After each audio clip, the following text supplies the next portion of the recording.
그 중국의 삼국지를 보면은 이로써 요동, 대방, 낭랑, 현도를 다 평정했다 이렇게 나와요. 남한 강단사학자들 주장대로 낭랑이 그 평양이고 대방이 황해도면 저 싸움의 장소는 지금 하북성이나 윤영성인데 왜 이쪽에 있는 평안남도나 그 황해도에 있는 낭랑과 대방이 함락되겠습니까? 그러니까 낭랑과 대방은 지금의 한반도에 있지 않았다는 것을 중국 사료를 보면 뭐 수십 번 거듭 확인할 수가 있습니다.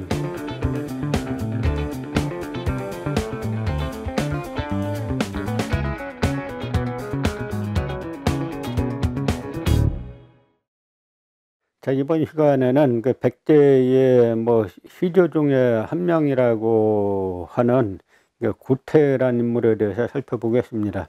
이 구태라는 인물에 대해서는 중국의 북사나 수서 같은 기록에 나오죠. 여기에 보면 이제 구태는 그 대방고지를 차지하고 이제 나라를 세웠는데 백제에서 뭐 때때로 제사 지낸다 하는 그런 기록이 있습니다. 그리고 요동태수 공손도가 자기 딸을 이제 구태에게 줘가지고 그때부터 그 백제가 한국이 됐다라고 하는 기록이 있는데, 이 요동태수 공손도는 태어난 해는 알 수 없지만 세상 떠난 해는 서기 204년이에요. 그러니까 그 기록에 따르면 백제는 뭐 이제 2세기 후반경에 건국했다라는 하나의 이제 근거로 이야기가 되고 있는데요.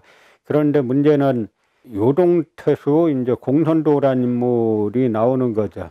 요동태수 공손도가 이 고대 이 당시의 요동은 지금의 하북성 일대인데, 하북성 일대에 있던 공손도가 지금 충청도까지 와가지고 자기 딸을 줬을 리는 없는 거죠. 그러니까 여기에서 말하는 이 백제는 지금 이제 김부식이 서술한 이 하남 이래성에서 출발해서 웅진으로 천도했다가 사비에서 뭐 멸망했다는 그 백제와는 다른 이제 대륙 백제 중에 하나를 이제 해주는 것입니다.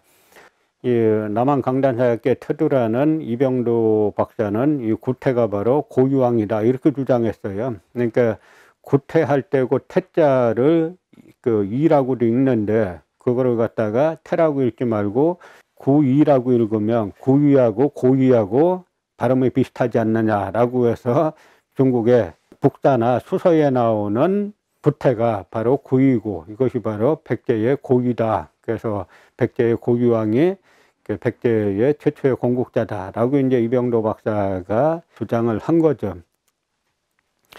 물론 이제 구태 고유가 건국했다는 이 주장은 남한 강단사학자들이나 일본 흉민사학자들이 지금 근초고왕이 건국했다고 하는 시기보다는 약간 100여 년 뭐 끌어당긴 거기 때문에 그 자체로는 뭐 50보 100보라고 볼 수도 있지만 그나마 뭐 100여 년 끌어당긴 거기 때문에 일본의 시다수키치나 현재의 남한 강단사학자들보다는 낫다고 볼 수가 있죠. 그러나 분명히 여기에 나오는 구태는 지금 우리가 알고 있는 온조왕이나 비류왕의 계보하고는 아주 다른 그런 이제 또 하나의 이제 백제를 말해 주는 건데요. 이 실체를 밝히려면 바로 이제 공손도가 자기 딸을 그 시집을 보냈다라고 하기 때문에 이 공손도 일가에 대해서 한번 살펴봐야 돼요.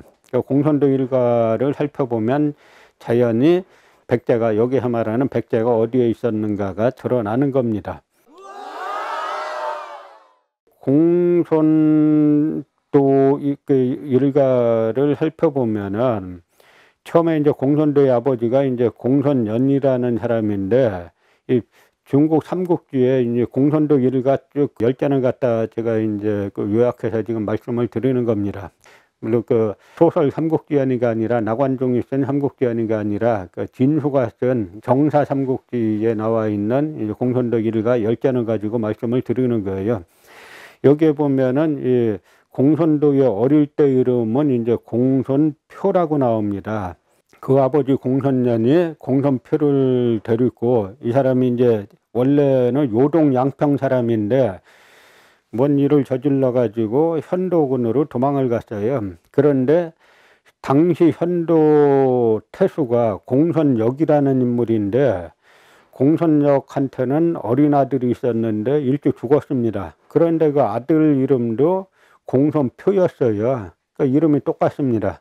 그런데 새로 이주해 온 공손년의 아들 공손표를 만나보니까 자기 죽은 아들하고 생김새도 비슷하게 생겼고 이름도 똑같고 나이 물어보니까 나이도 같아요. 그러니까 이 현도태수 공손력이 죽은 내 아들이 환생했구나 라고 생각해 가지고 그때부터 엄청 밀어주죠. 그래서 이제 이 공손표가 바로 이제 공손도인데, 이 공손도가 현대태수의 지원을 받아 가지고 비로소 이제 요동태수의 자리에 오르게 됩니다. 그래서 이 요동태수의 자리에 올라 가지고 자기네 집안이 쫓겨온 곳에 가서 이제 태수가 됐지 않습니까? 그래서 이제 삼국지에 보면 자기네를 예전에 핍박했던 집안을 이제 다 죽였다 뭐 하는 이제 그런 기록들로 나오는데요.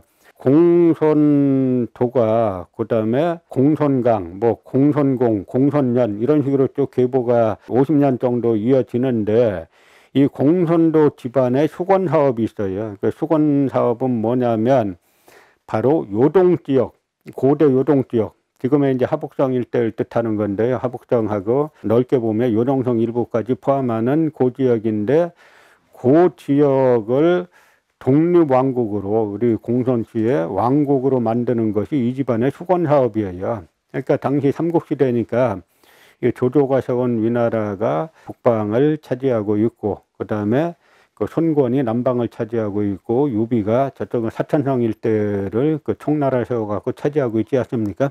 그런 분열 시기이기 때문에 이 공손도 집안에서는 지금의 하북성 일대를 차지해가지고 나머지 세 나라로부터 인정받는 왕국으로 꾸미는 것이 자기 수건 사업이죠.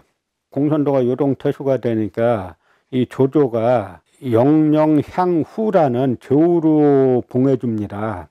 그러니까 중국은 뭐냐면, 중국사는 우리 역사하고는 아주 달라요. 우리 역사는 누가 반기를 들면 반드시 가서 이제 죽여버리는데, 중국사는 워낙 땅덩어리가 넓으니까 누가 반기를 일으켜갖고 그 지역을 차지하면 장군으로 칭하고, 그럼 장군으로 인정해줘요. 조금 더 크면은 저우로 봉해주고, 조금 더 크면 왕으로 봉해주고, 그리고 최종적으로는 자기가 이제 황제를 자칭하면서 천하통일에 나서는 것이 중국사의 흐름인데, 조조가 이 공손도 집안을 인정해가지고 영영향후로 봉해주고 사신을 보내가지고 너를 저우로 봉한다, 후로 봉한다 라고 하는 인수를 줬습니다. 공손도가 아직은 약하니까 조조의 사신에게 절하고 인수를 받았어요. 그러고 나서는 사신이 가니까, 야, 이거 저 창고에 처박아둬. 내가 요동왕인지 내가 어떻게 조조의 제후야 이러면서 처박아둬 해가지고 창고에 처박아뒀습니다. 이쪽 공손도 집안은 이 수건 사업이 바로 이 요동왕이 되는 거라는 것이 삼국지에서도 나오죠.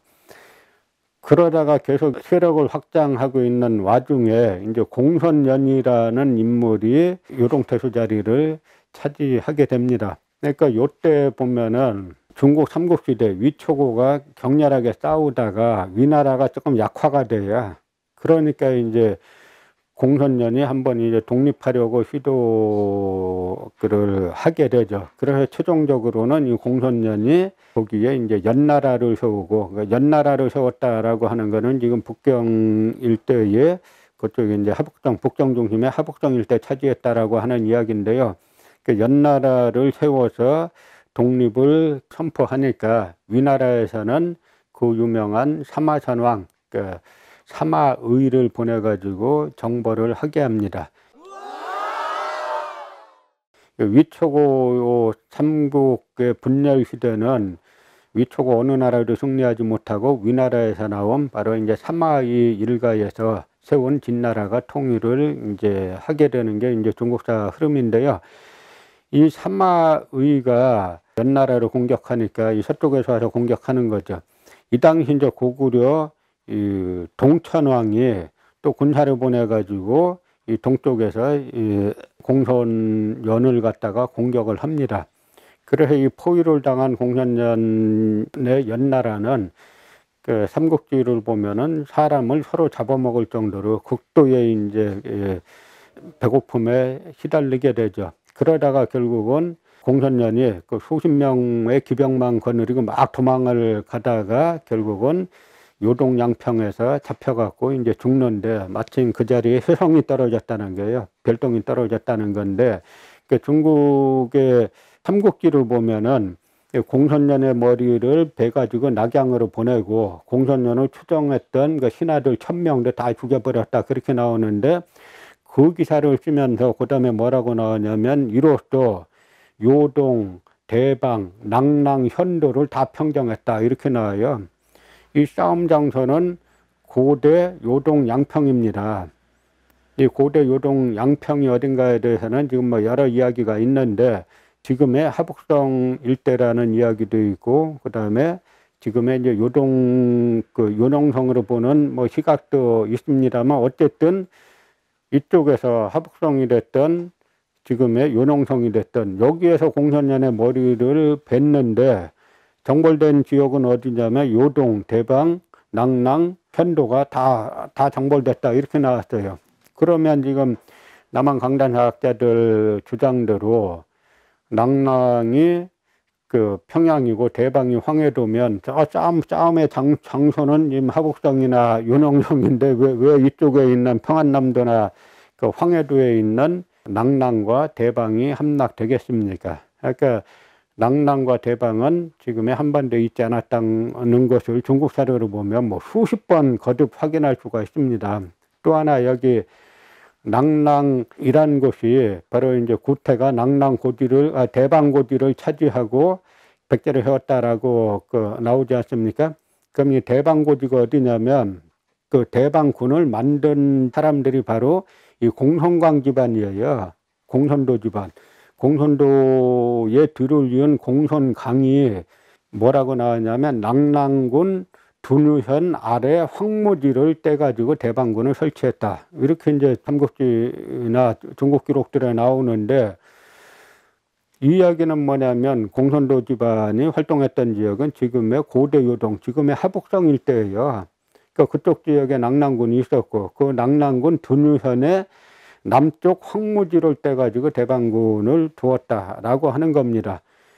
그런데 지금 그 일본인 흉민사학자들하고 그 일본인들 추종하는 남한 강단사학자들은 낙랑군은 그 지금 이제 평안도고, 이 낙랑군 두누현은 또 황해도 황주라는 거예요. 그래서 그 아래가 대방군이다라고 하는 건데, 지금 황해도는 옥토지, 황해도가 황무지가 아닌 거죠. 그러니까 전혀 엉뚱한 곳에서 다 찾고 있는 건데요. 그러니까 이 기록은 뭐냐면, 여기에서 나오는 구태라는 인물은 이 백제가 남쪽으로 이주할 때 그쪽에 계속 남아있던 백제 유민 중에 한 명이 아닌가. 그 다음에 중국이 위촉으로 갈려가지고 싸우는 틈을 타서 그쪽에 이제 세력을 키우니까 그 요동 지역을 차지하고 있던 공선도 집안에서 자기 딸을 줘가지고 연합을 맺은 거죠.